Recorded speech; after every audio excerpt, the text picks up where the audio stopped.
রংপুর শহরের এক কোণায় অবস্থিত একটি রাজকীয় প্রাসাদ তাজহাট জমিদার বাড়ি। প্রথম দেখাতেই মনে হবে যেন ইতিহাসের কোনো পাতায় ঢুকে পড়েছি আমরা। আমাদের রংপুর ভ্রমণের শুরুটা হয়েছে এখান থেকেই।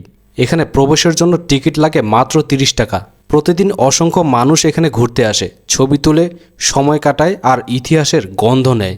রাজকীয় এই স্থাপনাটি ইতিহাস আর ঐতিহ্যের এক জীবন্ত নিদর্শন। তাজহাট জমিদার বাড়ি নির্মিত হয়েছিল বিংশ শতকের শুরুতে। এর স্থাপত্য শৈলীতে স্পষ্টভাবে দেখা যায় মোগল আর ইউরোপিয়ান ডিজাইনের প্রভাব। বিশাল প্রাসাদের মার্বেল পাথরের সিঁড়ি আর সুসজ্জিত কারুকার্য সব মিলিয়ে একটা রাজকীয় পরিবেশ সৃষ্টি করে। এই জমিদার বাড়ির সবচেয়ে চোখে পড়ার মতো দিক হলো প্রবেশমুখে বিশাল মার্বেল সিঁড়ি।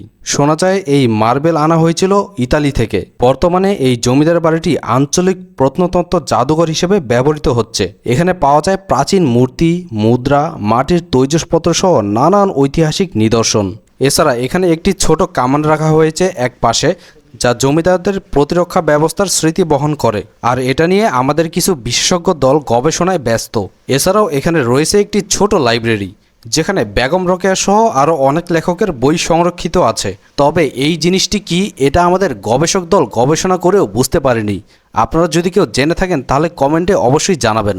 বাড়ির ছাদ থেকে পুরো এলাকা দেখা যায়, যেন এক সময় রাজারা এখান থেকে পুরো রাজ্য দেখতেন। বাইরের বাগান আর খোলা প্রান্তর বাড়ির সৌন্দর্যকে আরও বাড়িয়ে তোলে। বাড়ির দুই পাশে রয়েছে দুটি দৃষ্টিনন্দন পুকুর। এই পুকুরেই এখনও মাঝে মাঝে দেখা যায় শাপলা আর পদ্ম ফুলের মিলন।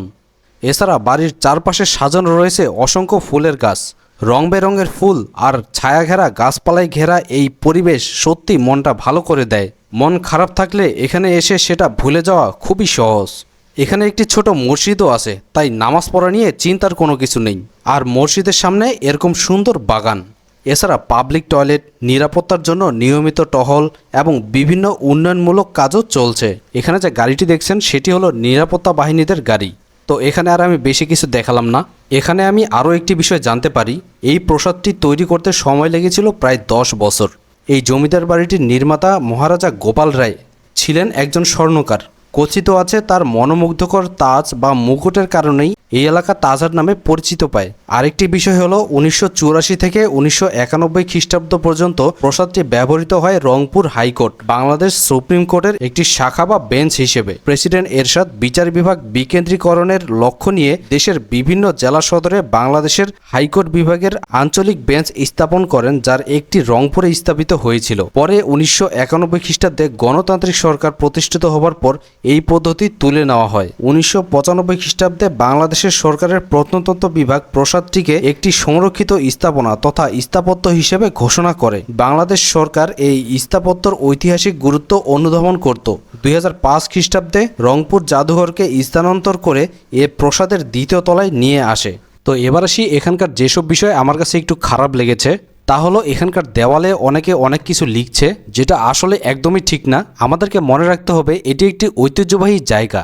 এছাড়া জাদুঘরের ভিতরে ছবি তোলা নিষেধ ছিল, কিন্তু এরপরও অনেকে ছবি বা ভিডিও তুলছেন। তো এই বিষয়গুলোর উপর অবশ্যই খেয়াল রাখা উচিত। তাছাড়া জমিদার বাড়ি শুধু একটি ভবন না, এটি একটি সময়, একটি ইতিহাস। রংপুরে আসলে এই জায়গাটা না দেখে ফিরে যাওয়া মানে অনেক কিছু মিস করা। এই ছিল রংপুর সফরের প্রথম অধ্যায়। পরবর্তী পর্বে আপনাদের নিয়ে যাব সেই বিখ্যাত হোটেলে, যেখানে মাত্র 1 টাকায় ভরপেট খাবার পাওয়া যায়। দেখতে থাকুন রংপুর ভ্রমণ সিরিজ হাসানুজ জনের সাথে।